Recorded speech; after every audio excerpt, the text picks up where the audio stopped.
Estamos listos para nuestro foro ciudadano presidencial de este viernes, cerrando cada semana con el contacto directo a los candidatos a la presidencia de la República. Esa es la intención de este espacio, que viernes a viernes con los jóvenes representantes de nuestra sociedad, pues siempre interactuamos sobre la realidad nacional, y hoy hemos venido haciéndolo de cara al proceso electoral, conociendo los temas más importantes y luego este proceso de acercar la población con su agenda, la agenda de población, de ciudadanía, a los candidatos y sus propuestas.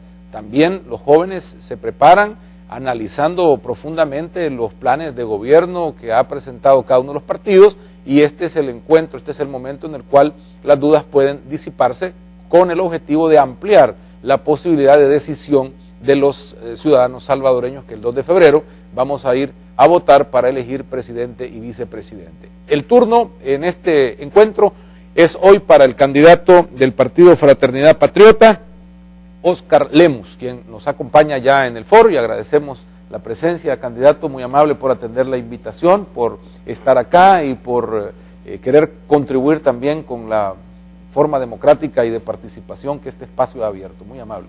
Encantado de aceptar esta invitación y de participar con los jóvenes en este foro. También agradecemos a quienes van hoy a tener el papel principal en las preguntas, a Alexis Hurtado, a José Miguel Martínez y Mauricio Maravilla, nuestros invitados. Gracias por estar con nosotros, bienvenidos también. Muchas gracias, Rafael, y gracias también a la producción del Canal 8 y este esfuerzo valioso que se realiza para dar voz a quienes también son partícipes de la vida democrática del país, como es la juventud. Tenemos también invitados al foro, hoy menos que el viernes pasado. Yo creo que el frío ha afectado por ahí el que se levanten tan temprano, pero bienvenidos también a quienes están en el set y que van a tener en algún momento también oportunidad para preguntar al candidato sobre las propuestas. La dinámica es muy sencilla, no hay mayor dinámica que preguntas y respuestas entre los jóvenes y el candidato a la presidencia, así que abrimos el tiempo, abrimos las preguntas y comenzamos este foro. Adelante, muchachos. Buenos días, es un gusto tenerlo acá. Realmente yo siempre me quedé ahorita con esta gran inquietud de lo que fue, entre comillas, el debate. Me parece que en alguna medida eso fue de muy mal gusto, haber visto algo que no es debate, que en terminología y técnica no tiene nada que verlo, pero quiero saber su opinión sobre ello. Realmente no fue un debate. Fue una presentación de momentos, de ideas de nuestros programas de gobierno. El esquema que se dio era un esquema cerrado, pues propuesto, entendería, por el FMLN, que fue el que más incidió en esto, por su candidato. El candidato realmente ya no siente mucha energía. Dijeron, este es el esquema cuadrado, para que no veamos la debilidad que él tenía para sostenerse en los 2 minutos y medio que debía estar de frente al pueblo. Él nomás pasaba el evento y tenía que sentarse. Estaba bastante, no sé si será su estado, ya de su edad, o era realmente que ese día andaba mal de salud, no sé. Pero sí, si hubiese sido un esquema abierto, realmente el gran perdedor hubiese sido el FMLN. ¿Usted hubiera participado aún si hubiera sido abierto? Por supuesto, sí. Es que el debate para mí no era llegar a lo que hicimos. El debate es, estoy proponiendo una computadora por niño, ok, yo pudiese haberle refutado, ¿por qué no primero un programa de recuperar toda la infraestructura de las escuelas? Porque hay muchas escuelas que ni siquiera tienen lo básico, un sistema de energía, pupitres. Entonces eso es un debate. Pero, ¿por qué aceptar esas condiciones y no decir nada en público? Yo no vi que... Ese fue otro problema, que ya había el moderador hecho un esquema con los organizadores para que fuese de esa manera. Entonces no había cruce, no se podía hacer cruce, ese era el problema. O sea, nos limitaron, dicho en otra palabra, nos limitaron a que nos enfrascáramos en esto. Yo a último momento tuve que romper eso porque sentía que aquello no funcionaba, pues, ¿verdad? Pero realmente había un esquema para ese fin. Algo muy importante es que en cuanto a al financiamiento, ninguno de los candidatos pudo dar una respuesta certera. ¿Cómo van a financiar su propuesta de gobierno? Yo sí di. Primero dije 140 millones de ¿qué? De poner a dieta el Estado. Eso quedó claro. Que no lo retomaron es otra cosa. Pero yo dejé claro que 140 millones solamente de la austeridad del Estado. Lo otro, dijimos que el presupuesto de una nación justamente es para eso, para invertirse en el año fiscal. Eso yo lo dije también. El presupuesto viene dimensionado para la inversión de ese año fiscal. Pero realmente, si el presupuesto es del PIB de alrededor de 23.000 millones de dólares, 140 millones de dólares vienen siendo ¿cuánto? 3, 4 puntos porcentuales del PIB. Eso realmente, para generar realmente un cambio estructural dentro del presupuesto, no es gran cosa. Los presupuestos, si no fueran gran cosa, no fueran de esa manera. Por eso hay una ley que rige que el presupuesto de inversión de un Estado tiene ese techo. ¿De acuerdo a qué? A lo que percibe. No podría usted pensar en más si la ley ya le enmarca cómo debe de manejarse el presupuesto. Ahora, distinto es cómo es que vamos a endeudar El Salvador, que es otro esquema distinto a la ley del presupuesto. ¿Cómo lo vamos a endeudar? Bueno, para hacer tales cuales programas, entonces tenemos que hacer esta inversión a través de un endeudamiento. Pero aquí estamos ya endeudados. Tenemos lo que son las pensiones que le vienen encima, los letters que también vienen encima. O sea, ¿cómo daría respuesta a eso? 140 millones de dólares no solventarían ese problema. He dicho un rubro. He dicho un rubro. Solo de la austeridad del Estado. Solamente de la austeridad del Ejecutivo. Es que, entendamos, tenemos 3 órganos del Estado. En lo que compite al candidato, en ese caso presidente, él dice, de mi órgano ejecutivo, yo con mi austeridad hago esto. Obviamente están los otros órganos del Estado que, viendo la figura del presidente que está ciñéndose el cincho para no seguir con la despilfarro de dinero, para no seguir con esa burocracia de tener cada funcionario hasta 10 vehículos que lo andan siguiendo, en ese sentido decimos, en esta área que compete a este órgano, solo ahí podemos ahorrarnos. Pero solo lo último, es que quiero que me quede claro, aparte de estos 140 millones de dólares que usted dice, ¿cómo va a financiar su propuesta? Sencillo, es bien sencillo. Ubiquémonos que usted tiene un presupuesto que paga 16 centavos por galón de combustible. Nadie sabe para dónde va ese dinero. Se llama impuesto de guerra. Ese impuesto de guerra usted lo puede direccionar para fomentar el programa que usted está presentando. Tenemos distintos fuentes de ingresos, pero no nos explican qué se hace con eso. Véase usted cuando termina el año fiscal, por qué tienen que direccionar otros fondos que no se gastaron de X ministerio. ¿Por qué? Precisamente por eso. Porque no tienen un programa definido, estudiado, qué es lo que se puede lograr hacer. Ahí en ese sentido entonces encuentra usted que tienen que verse obligados a direccionar fondos, y ahí es donde se permite la corrupción. Me gustaría profundizar un poco más acerca bueno, me llama la atención eso de la austeridad que planea tener como presidente, pero, y usted mencionaba que otros órganos, al ver la figura del presidente en medidas de austeridad, iban a seguir el ejemplo, por así decirlo, pero seamos realistas, y en la Asamblea Legislativa las cosas no funcionan así. Tenemos un diputado, Mario Valiente, que dice que su sueldo es necesario porque él trabaja por el pueblo. Entonces, me gustaría preguntarle, ¿usted cree que de verdad que va a seguir su ejemplo, la Asamblea Legislativa va a seguir su ejemplo? Quizás no sigan mi ejemplo, pero se van a ver obligados a hacerlo. Porque aquí ha habido en la historia del país, ya lo ha habido, y hay que recurrir a ella. Un estadista encontró a El Salvador con una gran deuda en 3 meses. Cuando no se robó el dinero del pueblo, en 3 meses le pagó a todos los empleados.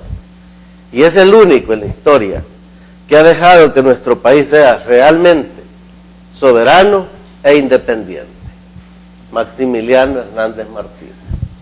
Si el presidente no llega a la silla presidencial a robarse el dinero del pueblo, obviamente todo el aparataje de fiscalización, de cumplimiento de nuestra Constitución, de las otras leyes, tendrán una consecuencia para los demás funcionarios, porque le da solvencia al presidente para meterlos presos, seguirles un proceso, y eso es lo que aquí no se da. Aquí todo es como compadre hablado, y yo creo que ya estamos maduritos, grandes, para poner orden en este país. Usted es abogado y realmente me está diciendo que usted obligaría a la Asamblea Legislativa. No se está obligando. Dije con mi actuación. No que voy a ir a obligarle a alguien allá. No. Y me da un ejemplo como es Maximiliano Hernández Martínez. Sí. De austeridad, de respeto al dinero del pueblo. En eso estoy dándole ejemplo. Quisiera que habláramos un poco acerca de los candidatos se presentan como una posibilidad de resolver los problemas del país. Y esto pasa por entender que el Ejecutivo por sí solo no resuelve nada. Y ayer cumplimos 22 años de la firma de los acuerdos de paz. ¿Y qué es lo que tenemos hasta ahora? Entre otras cosas, los acuerdos de paz buscaban, en primer lugar, poner fin al conflicto armado. Eso se garantizó. Iniciar un proceso de democratización del país, garantizar el respeto irrestricto a los derechos humanos. Pero a estas alturas, a 22 años de los acuerdos de paz, se necesita, por decirlo de alguna manera, unos segundos acuerdos de paz, un pacto de nación, acuerdo de nación o como se le quiera llamar, que pasa por el entendimiento de todas las fuerzas vivas del país y que pasa también por entender, como lo decía al inicio, que el Ejecutivo no resuelve por sí solo los problemas. Se tiene la capacidad en estos momentos de sentarse a platicar con los diferentes sectores, empresa privada, iglesias, estudiantes, sindicatos, todas las fuerzas vivas que tienen que ver con la vida democrática del país, para garantizar que de esa manera al menos se dé un primer paso para solucionar los problemas? En nuestro plan de gobierno, Democracia en Acción, Bienestar y Justicia, le quiero comentar, Mauricio, hay un apartado muy especial. Y dice que para gobernar una nación se requieren dos cosas: una visión de país y conjuntar todas las fuerzas vivas de la nación. Ahí le hemos llamado nosotros un pacto de cohesión social. Sin ese pacto de cohesión social, donde todas las organizaciones con personería jurídica no se tomen en cuenta, será un mal administrador. ¿Por qué se ha encontrado el valladar de este presidente ahora? Porque todo el que le critica, él sale como un activista el día sábado a debatirle. Esto no puede ser. La democracia es cuando entramos a un consenso del disenso que tenemos. Entonces, la crítica del que se mete al escrutinio público debe estar. Los acuerdos de paz, que justamente se han cumplido los 22 años de haberse firmado, es de lamentarlo. ¿Qué productividad tenemos? Tomemos en cuenta, allá por el 79-80, el FMLN, en ese entonces, fuerzas irregulares, pedían a los jóvenes: tomemos las armas para erradicar la injusticia social, tomemos las armas para detener la opresión militar, tomemos las armas para quitarnos el capitalismo voraz. ¿Qué pasó? Ahí los tenemos en la Asamblea Legislativa. Son más burgueses, perdieron el fin con el cual se fueron al conflicto armado. Los acuerdos de paz entonces han servido ¿para qué? Para quitar una oligarquía, si le ponemos ese nombre, o sirvieron para disminuir el capitalismo voraz que yo decía. Realmente ha servido para hacer nuevos millonarios, nuevos empresarios que hoy se olvidan de cuando bajaban de los cerros con pedazos de panelas de dulce, cuando bajaban de los cerros con zapatos rotos. Eso ya no existe. Hoy ya no existe. Hoy ya no existe cuando el FMLN convocaba a marchas, dignificando los jóvenes de la Universidad del Salvador a manifestarse, a protestar. Eso se terminó. ¿Por qué? Los acuerdos de paz entonces nos refieren que hemos creado una cultura que no es la que hubiese deseado los que no participaron en el conflicto armado.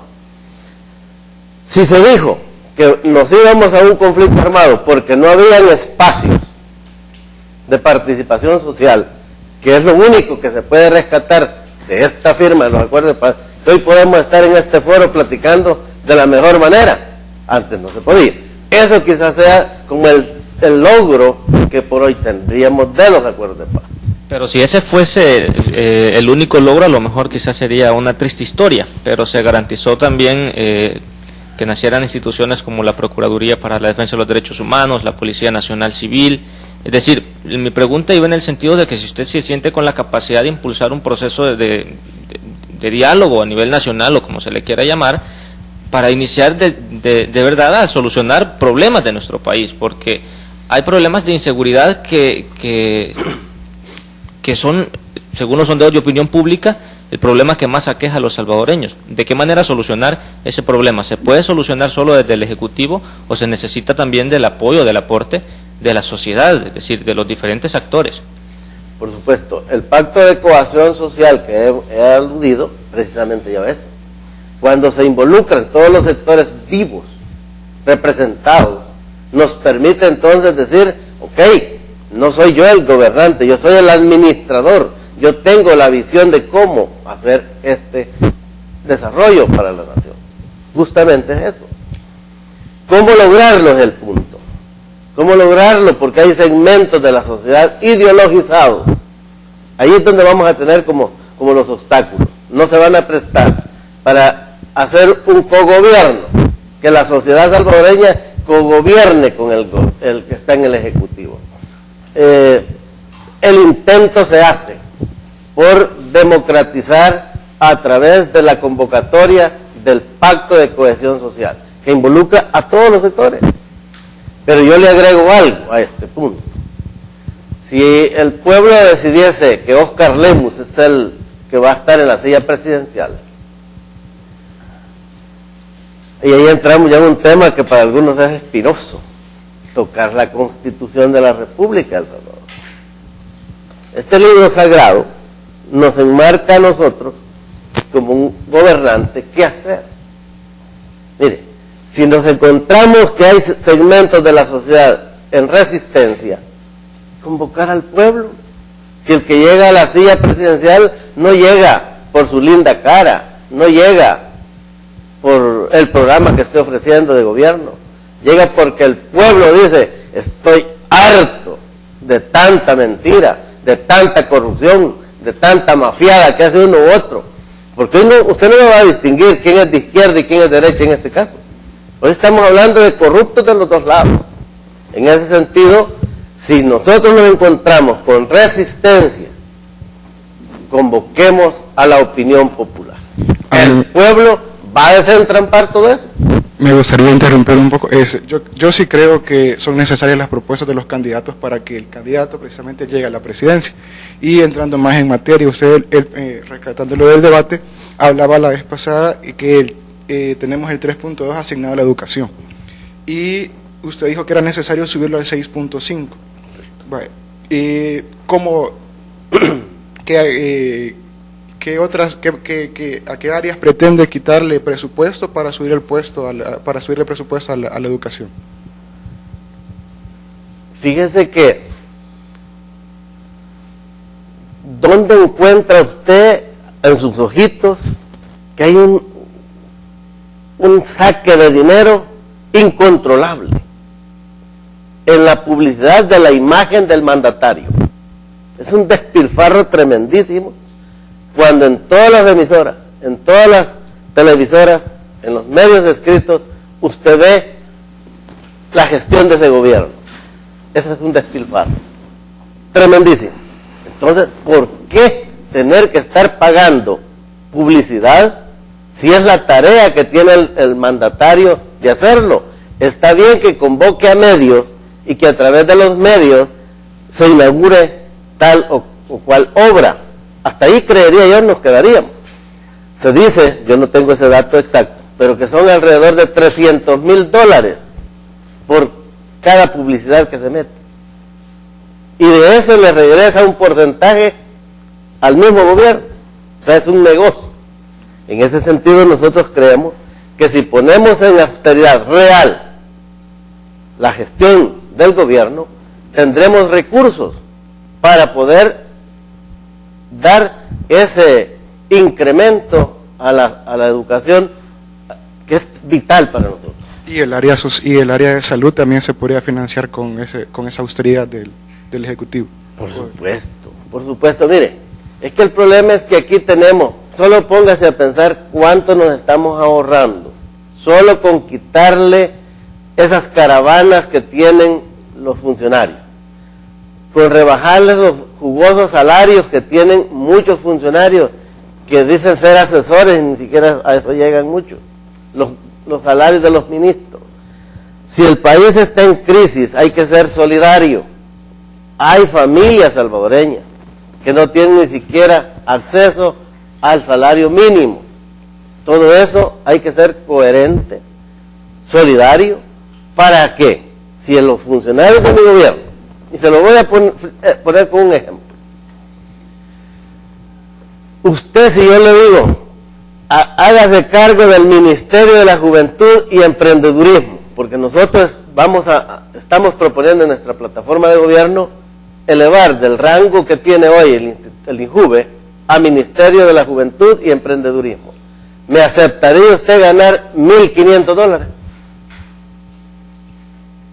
lo está preguntando? Sí, claro. No, No, pero dígame, ¿acepta usted ir de ministro de la educación, perdón, de la juventud y emprendedurismo con un salario de $1,500? Yo creo que esa no es la vía que tenemos. ¿Cómo ¿Sabe? no? Yo precisamente veo una serie de errores, tanto en las instituciones de gobierno, en las instituciones del Estado, que bueno, trae consecuencias. Yo precisamente me debo a la sociedad. A mí me gusta trabajar en sí por la sociedad. No requiero de un sueldo para hacer esto. Ahora, le quisiera preguntar también, las instituciones están, cada institución que se crea lleva gastos en el presupuesto de la nación. Si estamos hablando de elevar el Instituto Nacional de la Juventud a rango ministerial, significa que tiene que haber presupuesto, pero tiene que recortar presupuesto de algún lado. Eso no lo puede hacer así por así. Entonces, ¿qué medidas o cómo pretende financiar este tipo de institutos? El presupuesto le da para eso.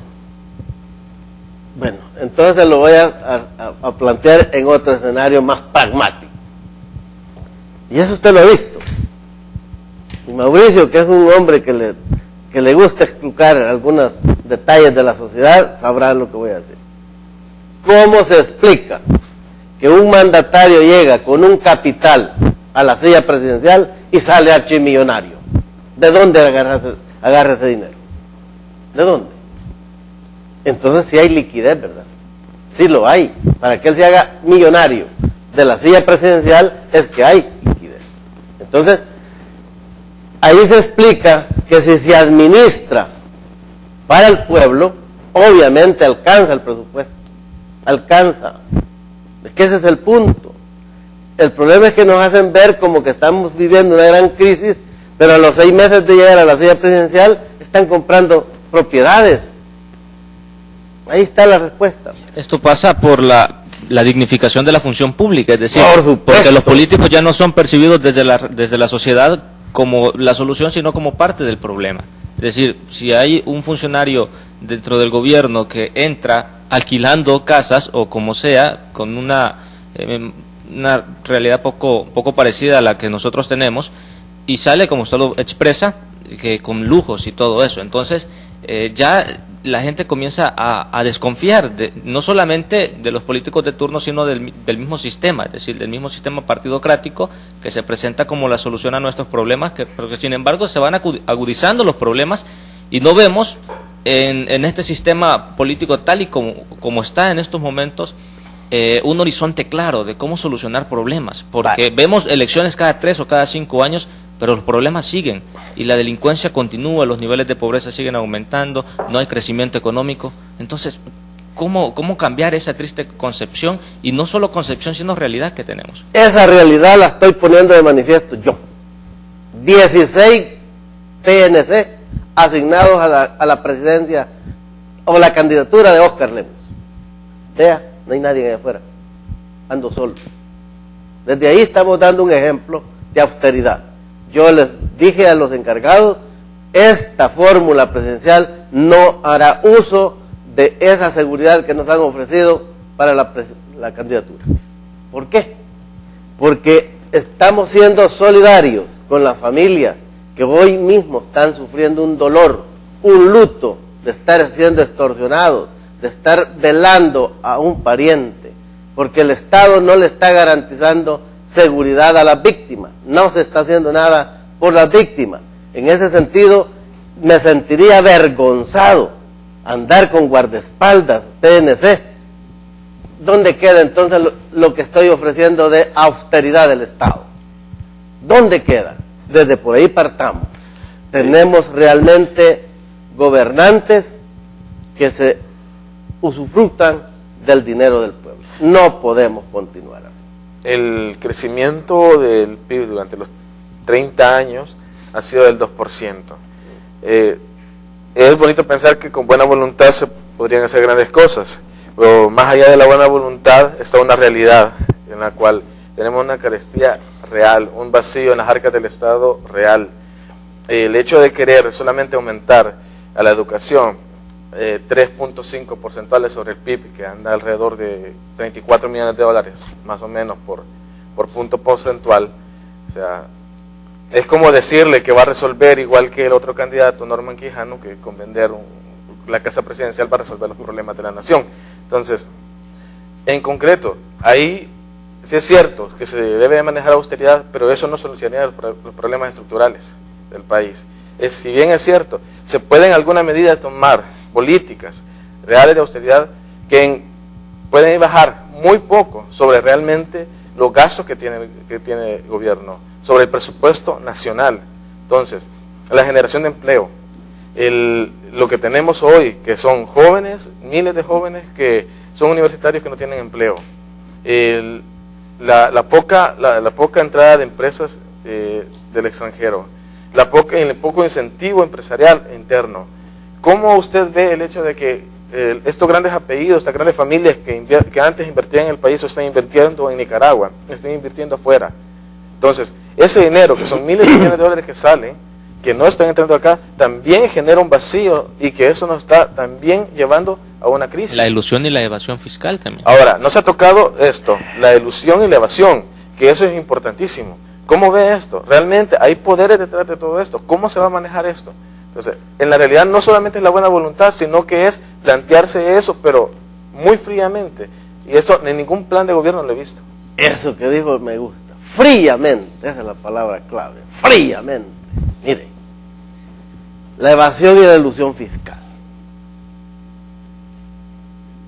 En El Salvador, ni este gobierno, que es del cambio, ha tenido valor para poner a luz pública quiénes son las empresas y quiénes son los empresarios que no pagan al fisco. No lo ha hecho. ¿Por qué no lo ha hecho? Vea por qué a mí no me tienen invisibilizado de muchos medios. Precisamente porque digo algunas cosas. Y ese poder lo tiene hoy el FMLN, lo tiene la derecha de este país. No, a ese muchacho no lo saquen a la luz. ¿Por qué?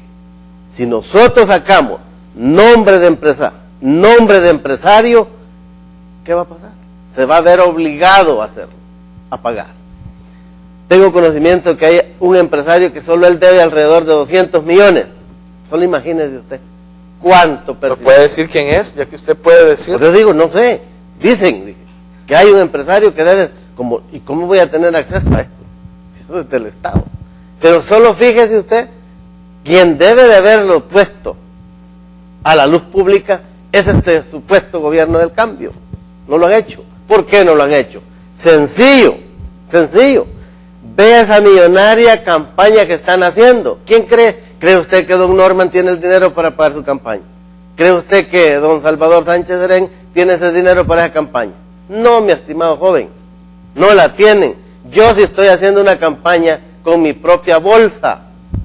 Así de sencillo. Yo no tengo compromisos con ninguno, ni con mafia de narcotraficantes, ni con evasores de impuestos, ni con ningún delincuente. Esta candidatura es sólida. Nos debemos a un Dios que nos va a pedir cuenta de nuestra alma y de toda la corrupción, de toda la descomposición social que vive El Salvador, alguien va a responderle a Dios, porque aquí en la tierra vemos que las leyes no tienen sentido para muchos que están aprovechando, dándole de comer pan de lágrimas al pueblo. Es que ese es el problema. Dinero hay en nuestra patria. Vamos a hacer una pausa.